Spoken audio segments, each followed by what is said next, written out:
Hey everybody, it's Master Gallengeist here, bringing you my review for the last two episodes of this season of the Shannara Chronicles, Wilderun and Blood. And this is the last review that I'm going to do for the Shannara Chronicles. Even if they do get a third season, it's just, I feel that the writing isn't really up to par with the material that we're given. And that's no place better kind of exemplified than with Bandon, because pretty much in the kind of beginning we kind of get him kind of taken out, whereas we see him kind of talking with the Warlock Lord, and he's like, well, what is it you desire? Which I thought is what the whole thing with Tanya was supposed to be, the whole thing, but he's like, I want power and all that to stop the abusers and pretty much get revenge upon the abusers. Like, well, true power can't be shared, and it must be taken, kind of stuff. And he kind of shows him the codex, and the man is like, oh, okay, and tries to betray him. He's like, my magic's the one that revived you. And the Warlock Lord just takes him out lickety-split, and we just see his dead body afterward. Now, I don't mind Bandon dying, but the way it happened, and just like all the possibilities that was with his character, is just like, oh, okay, that was kind of abrupt. Especially since he was like a better developed villain, in my opinion, than the Warlock Lord. Bandon wanted to take over the Four Lands and revenge himself on the abusers and try and make what he thought was a better world.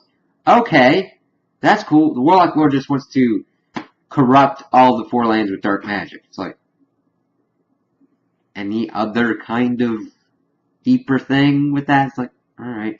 So, the Warlock Lord has the codex, and that's like, no.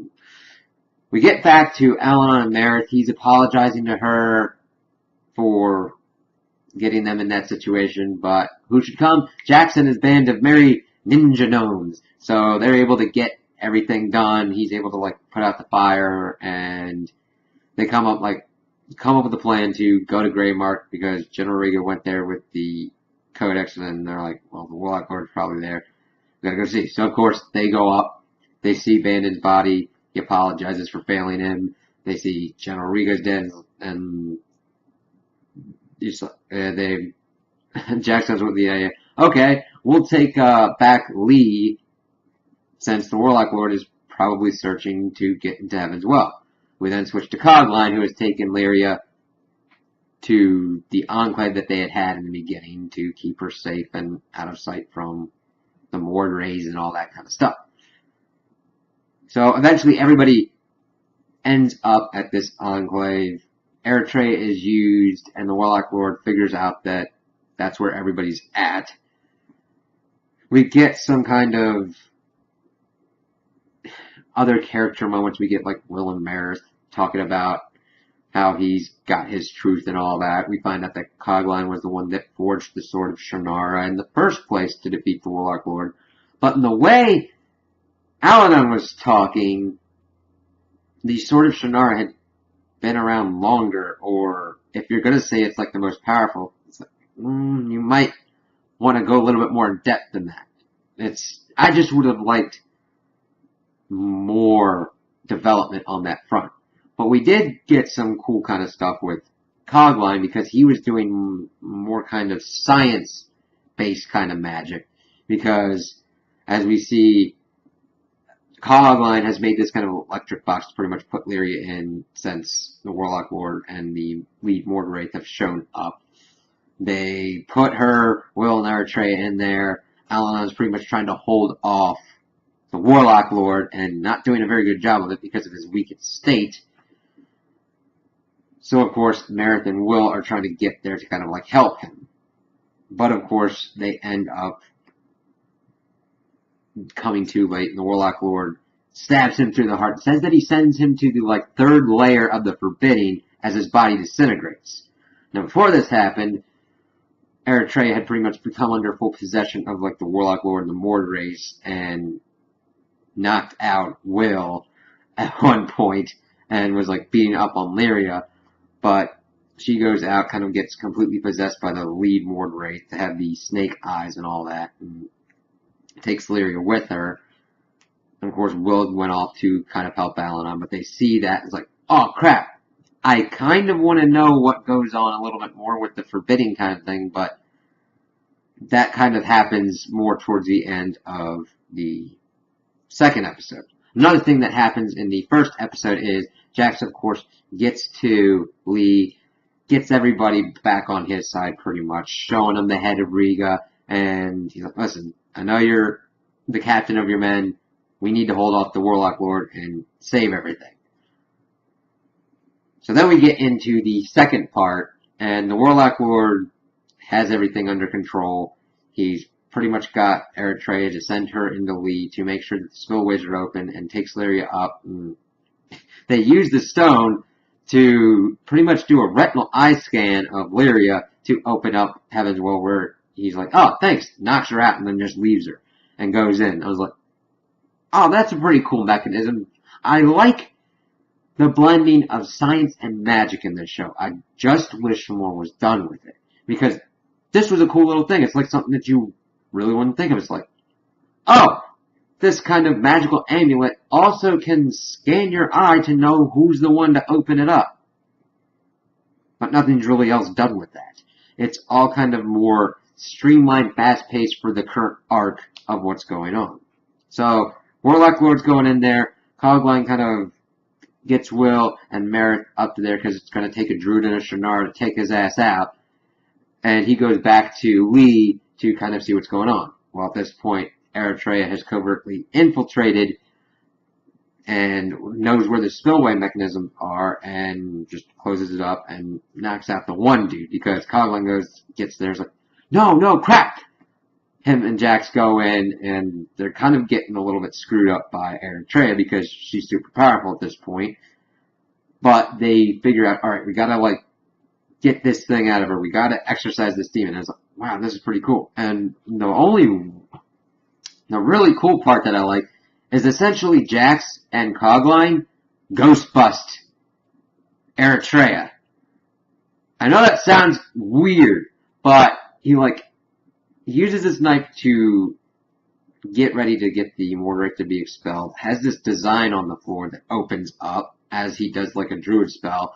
The Mordred comes out, they blast him into it, essentially like the capture box from the Ghostbusters, and it goes down. It's like, that was pretty cool. So Eritrea is apologizing for everything, and they can't close the spillway now because she freaking made sure that it was locked open and ripped the fucking wheel off, which was kind of cool. Alright, that's kind of cool that her strength has been amplified that much with the Mordred inside of her. But of course, that's kind of where that ends. We've seen that the Warlock Lord got to the well, poisoned it with his blood, seen it seeping and everything. It's supposed to make everybody his thrall and all that. Will and Merith kind of have their moment and go inside to do battle with the Warlock Lord. And it's not a bad action scene, but it's just very, how do I put it? It's just really simple. I mean, we get some good sword action between all of them, but we get to the point where the Warlock Lord's like, light and dark can never coexist and all that, and stabs Will through the stomach, and Merith is able to kind of force push the Sword of Shannara back to him, and he's able to do a similar kind of move that the Warlock Lord did on Al-Anon, stabbing him in the heart, and then he disintegrates as well. Will then hands off the elf stones to Merith. They have a kiss, and he decides to throw himself into the well because we see that his blood is removing the taint from Heaven's Well. So he's decided to sacrifice himself, similar to Amberley, to save the Four Lands. I don't mind this, but we've already had this happen in the first season, so I'm just sitting there and just going, we've already kind of done this before. But it's just, if you want to go with that. But see, even that doesn't really work out, because the Warlock Lord only did so much of his blood. Why can't just the same amount of Will's blood cure the taint? I don't know. He's like, but I am going to sacrifice myself and the most powerful sword and most powerful magical weapon forged in the Four Lands as well. So he throws himself in. Marisol's sad and all that. Everybody, we then cut to Lyria being coronated as queen.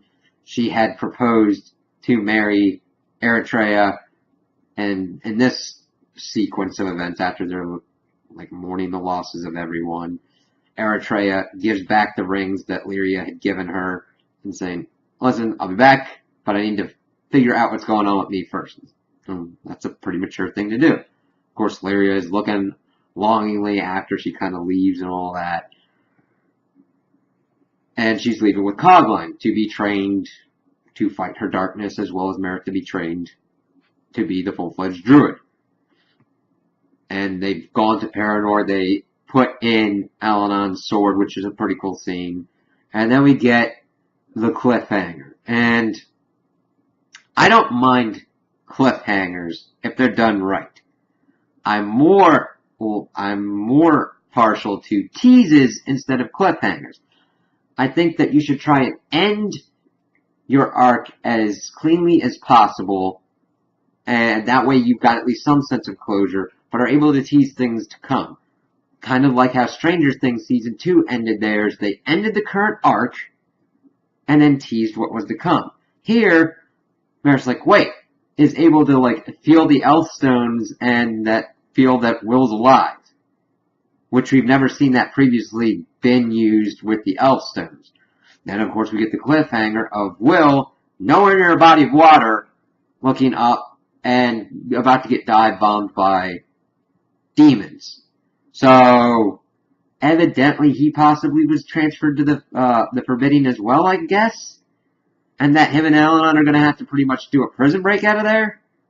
I don't know. It's really strange, and I can see how Alanon getting transported in because the Warlock Lord used his blade and was able to use dark magics. It really doesn't follow that Will being in the water and being near the Warlock Lord's blood would be transported to a place like this. Especially since there's no water around. It's just very kind of jarring and just...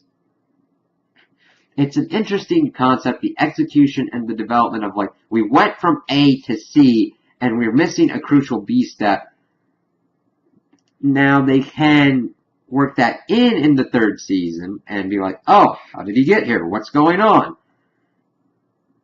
It just more seems like you didn't know how to get there, more than a tease of trying to tell us how they got there. Now, granted, that's just my opinion. I just... could have been executed and done a little bit better, because if we're not given the information to tease that this could be a possibility, or tease that this is where it could go, it just leaves the viewer just sitting there like, how did this happen? I thought the demons were behind the forbidding thing, and if it's this easy to get into the forbidding or out of the forbidding, how is it holding the demons back?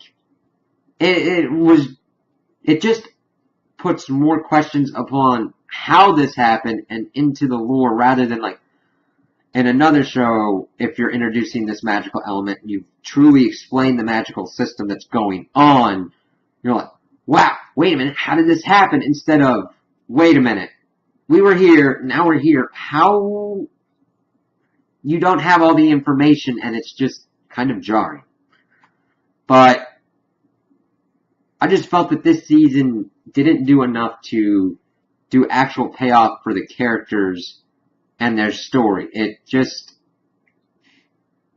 I don't know, it just did a typical kind of story with no kind of identity on it other than this is a high fantasy, Dark Lord dude wants to return, dude decides to help his return, hero's got to do his hero kind of thing.